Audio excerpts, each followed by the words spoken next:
Innante akkam jirta fayyaa keessanii hundi keessan iddoo jirtanitti nageenyi isiniif haa baay'atu isiniin jedha. Jirra inuma jirtu warri olola oofaa jiru inuma jirtu amma immoo tan du'e galuu qabe jechaa jirtani. Uummata kana kanatti girrisaa isiniin jedhan dhugaa rabbii uummata girrisaa asuu hin boo'u asuu immoo hin gammadu. Uummata kana amma akkanumaan miidiyaarra teessanii tooni ofiin dhiphisinaa tooni kottaa hin bareedna bareeda kottaa bareeda bareedumni gaariidha bareedayi ganaa asirraa abaluu du'e jettanii tooni qooda of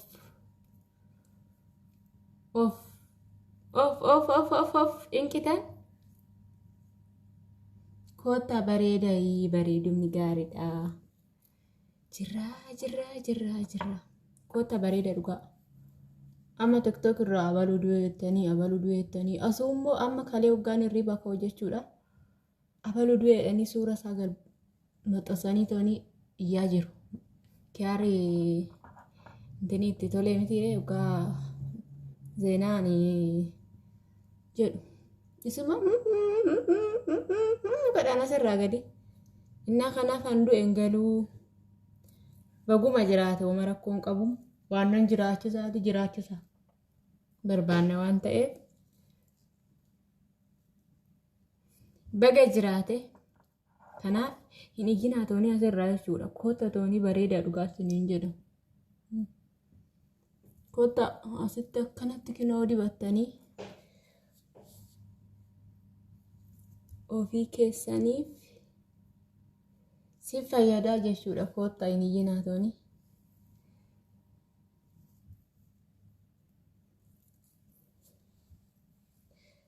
Akkasitti dibattuu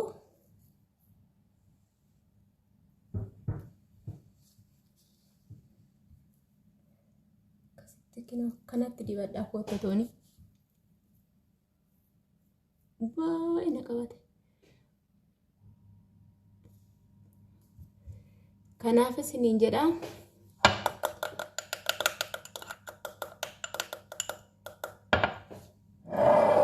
warri dibachuu barbaadan isa kana jechuudha. Neskaffee warri wallaalan jiru. Neskaffee buuphaa jechuudha. Killee buuphaa bishaan isaa adii isaa san jechuudha. Otoo warungaadii isaa bicaa isaa san hin taane bishaan isaatii fi sukkaara, loomii, zayituunii akka barbaadanitti neskaffee fi ingulaalii hanqaaquudhaan gochuu bichaadhaan hin dandeessan jechuudha. Warri immoo fuulli keessan maalidha makkinu kan gurraacha sun isa warra nyaata hojjetu jechuudha. Ijoollee mana madaamii keessa jiru isaanii irratti baay'ata jechuudha. Irra caala isaaniitu nyaata hojjetaa zayitii shunkurtii minaamina sanii fuulli keenya hin danda'u waan ta'eef isa dibachuu dandeessan. Kana dibadhaa kottaa toonii bareeda abbo asirraan ijjinaa toonii abaluu du'e jettanii toonii. Kanaaf warri chaanaalii kiyyaaf haaraa taate sabiskiraayib gochuu hin dagatinaa isiniin jedhaa uummata keenyaa.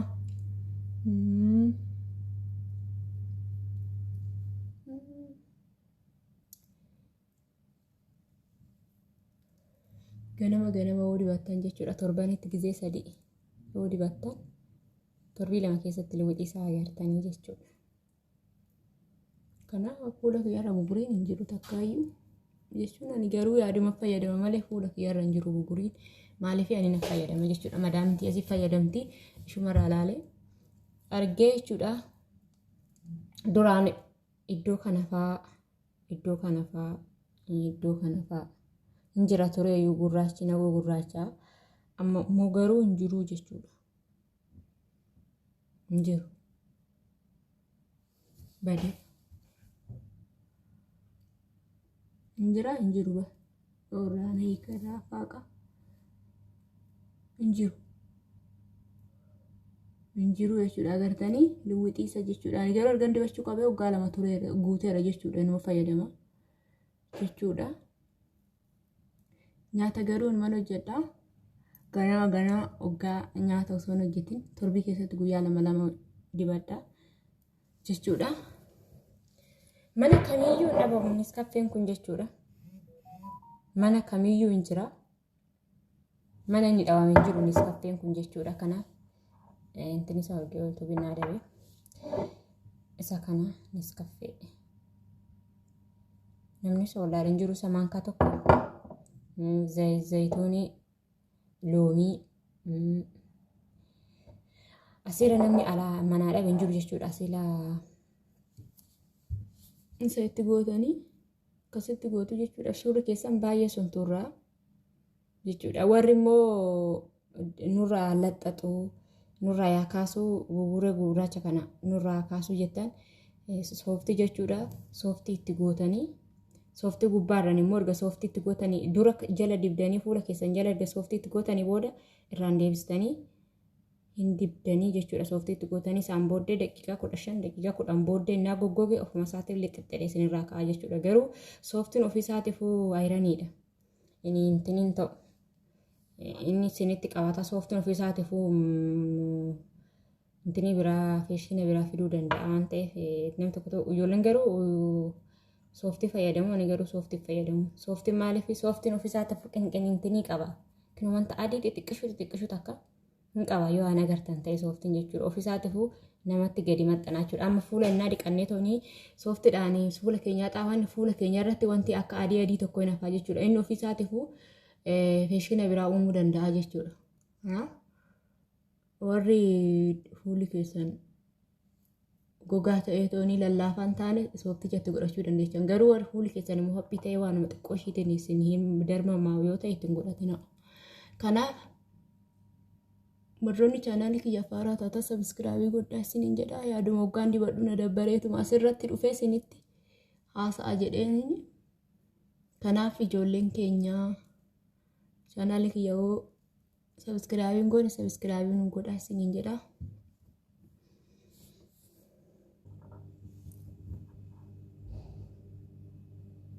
Kanaaf uummata keenya sabiskiraabii kiyya gochuun dagatinaa isiniin jedha. Kanaaf warri fuulli keessan xalaa godhate ofirraa balleessuu dandeessanii eenyu ijoollee baay'eetu YouTube kanarratti barsiisaa jira. Isaan jala seentanii tooni waan si fayyadu baradhaa dhugaa isiniin jedha. Waan si fayyadu ijoollee baay'eetu hojjechaa jira jechuudha. Waan isaan irraa fayyadaman isinii fidan malee waan isaan miidha isin asirratti ba'anii haasa'anii jechuudha. Kanaaf qooda TikTokii keessa ooltan deema toonii waan si fayyadu dalagaa. Isa kanas si fayyada waan ta'eef jechuudha. Kanaaf hordoftoota kiyya warroonni chaanaala kiyyaa faaraa taata sabiskiraabii gochuun hin raaffatinaa isiniin jedha. Maatii keenya ta'a. Na akkanas isiniin jedha.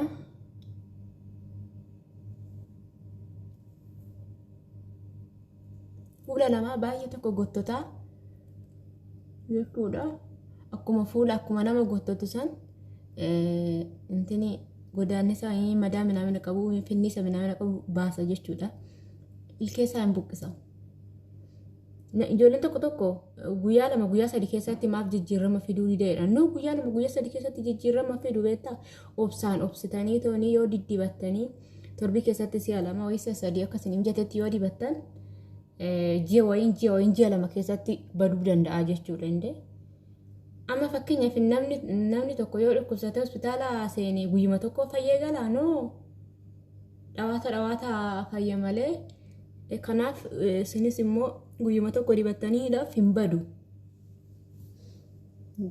Nyaata hoggaa nyaanne akkoo daqiiqaa sa'aatii muraasa yoo ta'e malee garaa keenya keessa hin badu jechuudha. Kanaaf isin immoo guyyuma tokko dibattaniidhaaf guyyaa tokkoon hin baduuf guyyaa tokkoon hin bareedu fuulli keessan. Maaliif dhawaata badaa deema malee guyyuma tokkoon hin badu.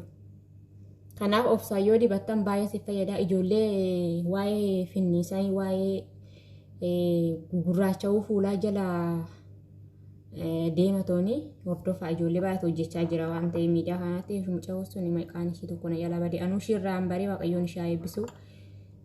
Duraa fuulli kiyyaa finniisa fa'aa qalaa minaamina fa'aa qaba tureeyyu jechuudha. Baay'ee osoo hin taane garuu xixiqqee hin mul'atu namatti qabee ilaalame jechuudha. Kanaaf ani guyyaa hunda viidiyoo ishii nan hordofaa jechuudha. TikTokis ta'e YouTubes ta'e ishiin waan ofishiitii irratti hundooftee tooni agarte baastee tooni himti jechuudha. Ishiin kanaaf mucaa sayyaa eebbifamtu jechuudha. Waaqayyoo fayyaa ishee godhu. Ishii jalaan baree jechuudhaan iyyuu erga sanii fuulli koo hoomayyuu baaziliinii wala kireemii wala shiin jiru hin dibadhu jechuudhaan fuuluma koo orjinaalii kunuunfadhaa. Kanaaf bara